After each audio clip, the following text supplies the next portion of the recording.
Sahabat-sahabat sekalian, tahukah Anda bahwa penamaan surah-surah dalam Al-Quran itu hampir semuanya terambil dari kata-kata yang terdapat dalam ayat-ayatnya. Kita lihat misalnya dalam surah Al-Baqarah, surah kedua dalam Al-Quran. Penamaan surah ini sebagai surah Al-Baqarah karena diambil dari kata Baqarah yang terulang sebanyak 4 kali dalam surah ini. Kita lihat misalnya pada ayat wa idh qala Musa liqaumihi innallaha ya'murukum an tadbahu baqarah.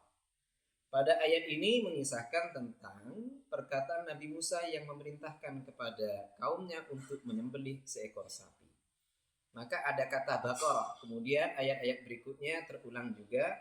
Semuanya pada surah Baqarah, Al-Baqarah terulang sebanyak 4 kali kata Baqarah. Maka disebutlah dinamakan surah Al-Baqarah. Pada surah yang ketiga, surah Ali Imran juga sama. Kata Ali Imran itu terulang 1 kali dalam surah Ali Imran. Kemudian ada juga kata Imra'ati Imran dan wa Maryam ibnata Imran, Maryam putri Imran, yang mengisahkan juga surah ini tentang keluarga Imran. Maka disebutlah surah Ali Imran. Pada surah yang keempat, surah An-Nisa, surah kelima Al-Maidah juga sama. Nama-namanya terambil dari kata-kata yang terdapat pada ayat-ayatnya. Dan ini hampir semuanya sama dengan surah-surah yang lain. Kecuali 3 surah saja dari 114 yang berbeda. Apa saja surah-surah itu? Yang pertama adalah surah Al-Fatihah. Surah yang pertama dalam urutan mushaf. Kalau kita lihat, dari 7 ayat yang terdapat dalam surah ini tidak ada satu kata pun yang memuat kata Fatihah. Bahkan kata-kata yang memiliki satu derivasi, satu istiqaq dengan Fatihah tidak ada. Fataha yaftahu fathan misalnya tidak ada.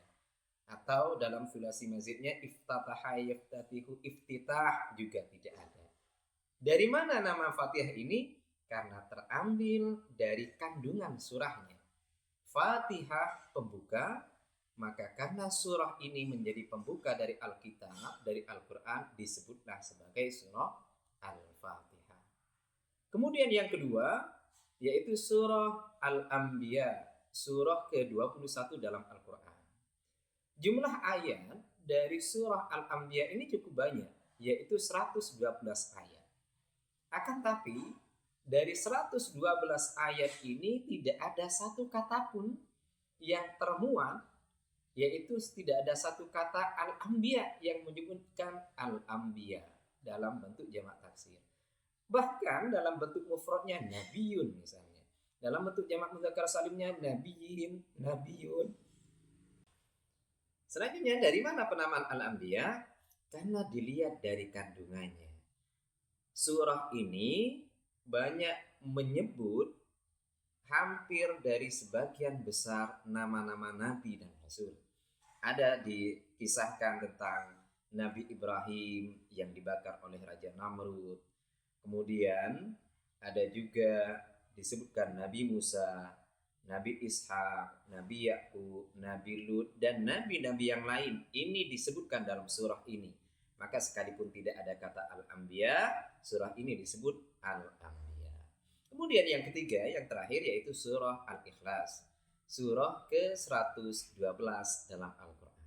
Dalam surah Al-Ikhlas ini tidak ada satu kata pun yang berupa Al-Ikhlas, Akhlasa, Yukhlisu Ikhlas, itu tidak ada. Dari mana nama surah Al-Ikhlas? Karena melihat bahwa substansi ayat ini, substansi surah ini berbicara tentang keikhlasan. Kandungan keikhlas, tauhidan hanya kepada Allah. Ikhlas hanya semuanya berorientasi kepada Allah. Maka disebutlah dengan surah Al-Ikhlas. Wallahu a'lam.